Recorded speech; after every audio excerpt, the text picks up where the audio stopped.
אז, מלחמת העולם השנייה. סכסוך עצום, מורכב. איך בכלל מתחילים להבין את זה? ובכן, זה בדיוק מה שאנחנו הולכים לעשות. אנחנו נפרק את ציר הזמן הסבוך הזה לסיפור ברור, סיפור של הסלמה, של נקודות מפנה ושל הניצחון בסוף. יאללה, בואו נתחיל. וזו, אתם יודעים, זו באמת שאלת המפתח. איך העולם הגיע למצב כל כך נורא? כדי להבין את הפיצוץ הגדול של 1939, אנחנו בעצם חייבים לחזור קצת אחורה בזמן, כמה שנים אחורה, לתקופה שבה זרעי המלחמה האלה נזרעו לאט לאט בכל אירופה. כי תראו, הדרך למלחמה היא לא התחילה ככה בבום עם הפלישה לפולין. זה היה תהליך הדרגתי. החל מ-1935, גרמניה הנאצית פשוט התחילה להפר באופן שיטתי את הסכם ורסאי, להתחמש מחדש, להרחיב את הגבולות שלה, וכמו שאפשר לראות כאן במפה, זה היה צעד אחר צעד. אוקיי, אז בואו נפרק רגע את הצעדים המכריעים האלה שהובילו את אירופה ממש אל פי התהום. מה שאנחנו רואים פה זה פשוט דפוס פעולה מאוד ברור. כל מהלך תוקפני של גרמניה נתקל בתגובה ממש רפה, אם בכלל, מצד בריטניה וצרפת. כל המדיניות הזאת שנקראת מדיניות הפיוס, היא בעצם רק הגבירה את התיאבון של היטלר. היא שידרה לו מסר ברור. הדרך פתוחה, תמשיך. ואז הגיעו שני הסכמים שבעצם חתמו את הגולל. מצד אחד, יש לנו את ברית הפלדה בין גרמניה לאיטליה, שהדיקה את הקשר ביניהן. אבל ההלם האמיתי, זה היה הסכם ריבנטרופ-מולוטוב. כאילו, גרמניה הנאצית וברית המועצת הקומוניסטית, שתי יריבות אידיאולוגיות חותמות על הסכם אי-התקפה, זה הדים את כל העולם. אבל זה נתן להיטלר בדיוק את מה שהוא היה צריך.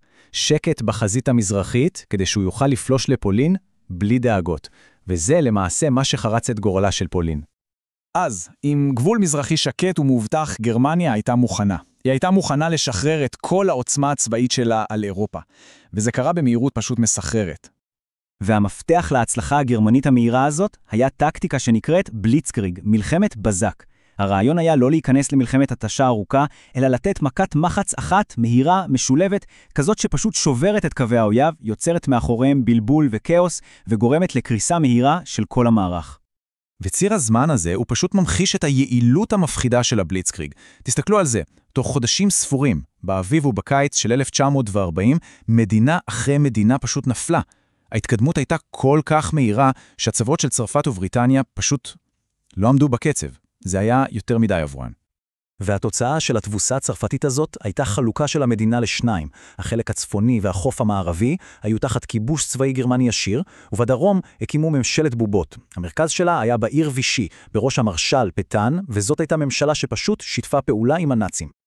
אבל בדיוק בזמן שצרפת קורסת, בבריטניה עולה לשלטון מנהיג חדש, ווינסטון צ'רצ'יל, שמחליף את צ'מברליין, והוא מבהיר לעולם כולו ולעם שלו, בריטניה לא תכנע. המילים שלו שמבטיחות ניצחון בכל מחיר הפכו לסמל, ממש סמל של נחישות ועמידה מול העריצות הנאצית. אז למרות העמידה האיתנה של בריטניה, כוחות הציר נראו פשוט בלתי ניתנים לעצירה. אבל אז הגיעו שתי החלטות גורליות ושלושה קרבות מכריעים שהפכו את כל התמונה. אלו היו פשוט וקל שתי טעויות קולוסליות של מדינות הציר, טעויות ענק. הפלישה לברית המועצות פתחה מלחמה בשתי חזיתות, משהו שגרמניה פשוט לא הייתה יכולה לנצח בו לאורך זמן. והמתקפה על פרל הארבור היא העירה את מה שנקרא הענק הרדום.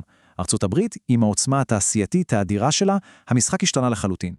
ורק כדי להבין על מה מדובר כשמדברים על העוצמה התעשייתית הזאת, צריך פשוט להסתכל על המספרים. הם מדברים בעד עצמם. הקפיצה פה היא פשוט מדהימה. ברגע שארצות הברית נכנסה למלחמה, המכונה התעשייתית שלה נכנסה לפעולה בקנה מידה שקשה לתפוס. ב-1944, ארצות הברית לבדה ייצרה יותר מטוסים מכל מדינות הציר ביחד. תחשבו על זה רגע. אז במקביל לכניסה של ארצות הברית למלחמה, שנת 1942 מביאה איתה 3 נקודות מפנה צבאיות מכריעות בכל אחת מהזירות המרכזיות. בעלות הברית סוף סוף מצליחות לבלום את ההתקדמות של הציר ולהתחיל לדחוף אותו אחורה. אז קודם כל באוקיינוס השקט בקרב מידווי. כאן בזכות עבודת מודיעין פשוט גאונית, האמריקאים ידעו בדיוק איפה הצי היפני הולך להיות. הם הצליחו להטביע 4 נוסעות מטוסים יפניות, זו הייתה מכה אנושה. זה פשוט שיתק את הצי הקיסרי היפני, חיסל את היכולת ההתקפית שלו, והעביר את היוזמה באוקיינוס השקט לידי בעלות הברית. ואז בחזית המזרחית, סטלינגרד. וזאת אולי נקודת המפנה החשובה ביותר בכל המלחמה. זאת לא הייתה רק תבוסה צבאית, זאת הייתה מכה פסיכולוגית אדירה לצבא הגרמני. הם איבדו שם ארמיה שלמה. הארמיה השישית כותרה ונכנעה. מהרגע ההוא, הצבא הגרמני בחזית המזרחית היה בנסיגה מתמדת. ולבסוף, בצפון אפריקה, בקרב אל אלמיין. הניצחון של הגנרל מונגומרי עצר את ההתקדמות של רומל, שועל המדבר, לכיוון תעלת סואץ.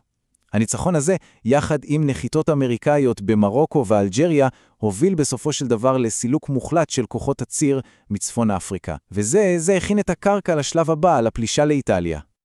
אז אחרי נקודות המפנה הגדולות של 1942, הדרך לניצחון כבר הייתה די ברורה. אבל זה לא אומר שהייתה קלה. הדרך הזאת הייתה עדיין ארוכה, קשה ומאוד עקובה מדם.